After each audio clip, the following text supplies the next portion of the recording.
오늘 우리에게 주신 하나님의 말씀 창세기 31장 17절로 24절 말씀입니다. 생명샘과 4월 1일 화요일 말씀 길르앗산에서 그에게 이르렀더니 함께 읽겠습니다.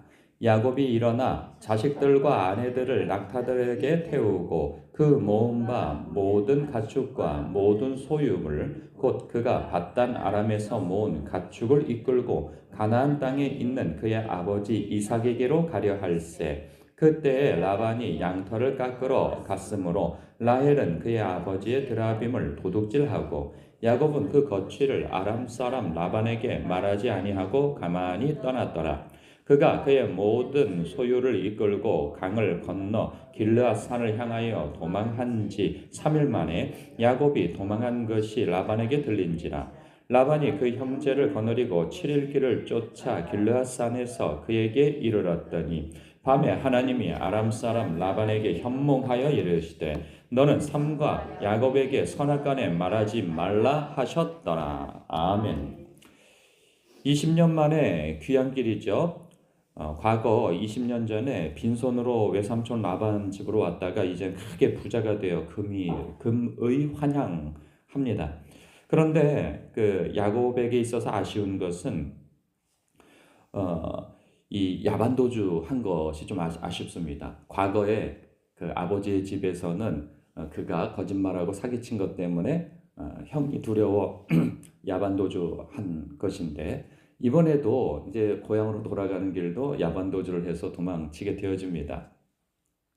물론 20년 동안 경험한 자기 외삼촌 라반의 그 성향을 잘 알았던 까닭에 그에게 말한다고 해서 통할 것도 아니고 그리고 가지 못하게 막든지 또 자기를 설득하든지 아니면 어떤 구실을 해서라도 혹은 자기를 해한다든지 그러니까 그 뭔가 평탄치 않을 것에 대한 그 마음 때문에 미리 겁을 집어먹고 야반도주를 한 것 같아요.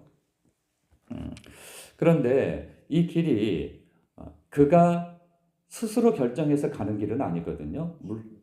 하나님께서 가라 명하셨고 그 이전에 내가 너와 함께하고 너를 지킬 것이다라고 약속한 길을 가고 있는 거예요. 그렇다고 한다면 그 하나님을 그 보호하심을 의지하고 정면 돌파할 필요는 있는 것이죠. 가서 이렇게 도망치듯이 갈 것이 아니고 잘 가는 길을 잘 매듭짓고 갈 필요가 있는 것이죠. 우리가 살다 보면 좀 회피하고 싶은 상황이 있을 때가 있습니다. 그냥 외면하고 회피하고 도망치고 이게 부담스러운 거죠. 괜히 만나서 얘기해서 될 것도 아닌 것 같고 그리고 그런 얘기를 나누고 싶지도 않고 그러니까 회피하거나 도망치는 방법을 선택하는 경우가 많이 있습니다. 그럴 때 우리가 이제 성도이고 어른이 되었고 그리고 신앙인으로서 성숙함이 주 안에서 성숙함이 있다면 매듭을 잘 지어야 한다는 생각이 들어요. 왜냐하면 언젠가는 꼭 만나요. 그게 야곱이 그 라반이 쫓아와서 만나든 뭘 하든 그게 돌고 돌아서 그 결국은 만나게 되어져요. 그 사람 피해서 도망간 자리에 그 사람이 변장해서 나타나고 이 세상이 그렇더라고요. 그리고 매듭을 짓지 않는 것은 늘 마음에 찜찜함이 있어요. 그래서 반드시 매듭을 잘 짓고 하나님께서 가라 하신 길이고 명하신 길이라면 우리는 어떤 일을 결정할 때 하나님 앞에 기도하는 것이 습관화되어 있지 않습니까? 그렇다고 한다면 하나님께서 이 일을 어떻게 해결하시기를 원하시는지를 여쭙는 것이 참 중요합니다. 그런 깊은 고뇌 가운데에서 주님과의 소통 가운데에서 주님을 의지하여서 잘 매듭 짓고 떠나는 것, 축복을 받고 떠나는 것이 가장 아름다운 모습이라 생각되어집니다. 그런데 여기에서는 물론 그렇게 하지는 못해요. 그런데 놀랍게도 라반이 알아차리고 7일 만에 따라잡아서 그를 붙잡습니다. 그런데 여기에서 참 감격스러운 일이 있죠. 감격스러운 장면. 그게 뭐냐면 24절이에요. 밤에 하나님이 아람 사람 라반에게 현몽하여 이르시되 너는 삼가 야곱에게 선악간에 말하지 말라 이렇게 말씀하십니다. 이렇게 하나님을 만나서 그 음성을 듣고 감히 자기 성질대로 할 수 있을까요?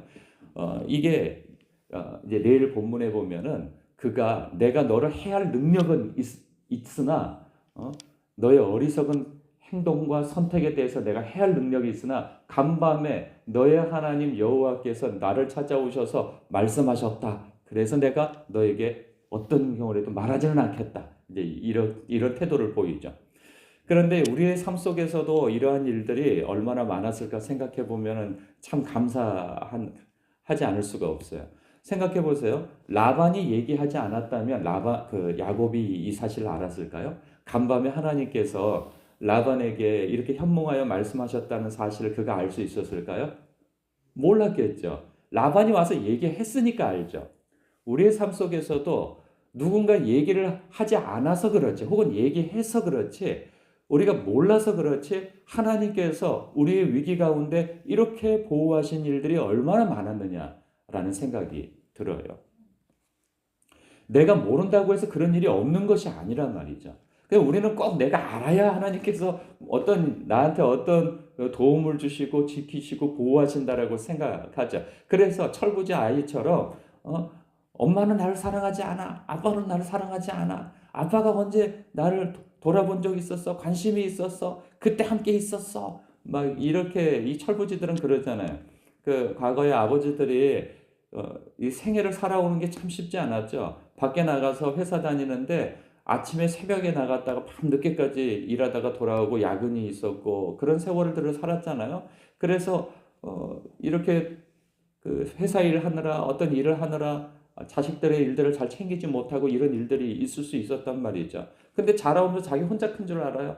그래서 그의 아버지나 부모님이 그렇게 도움의 손길 가운데에서도 그 아이들이 성장했으나 언제 나를 사랑한 적이 있었냐? 언제 나에게 도움을 준 적이 있었느냐? 이러면서 원망을 하고 그러는데 하나님의 손길은 우리의 삶 속에서 우리가 알아차리지 못하는 가운데에서도 우리를 앞뒤로 호위하시고 우리를 지키시고 그리고 앞서 행하시며 이러한 일들로 우리를 여기까지 인도해 오신 거 아니겠어요?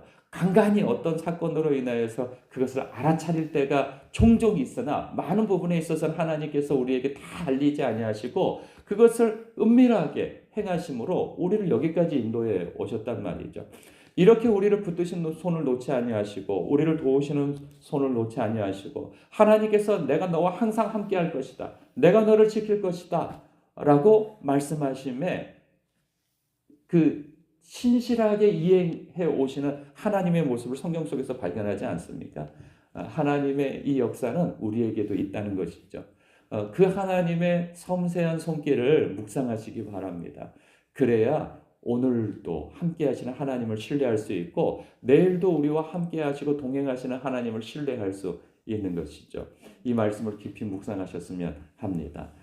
우리의 삶 속에 하나님께서는 이렇게 개입하셔서 우리를 지키시고 보호하신단 말이죠. 너무 자상한 면이 아닐 수가 없어요.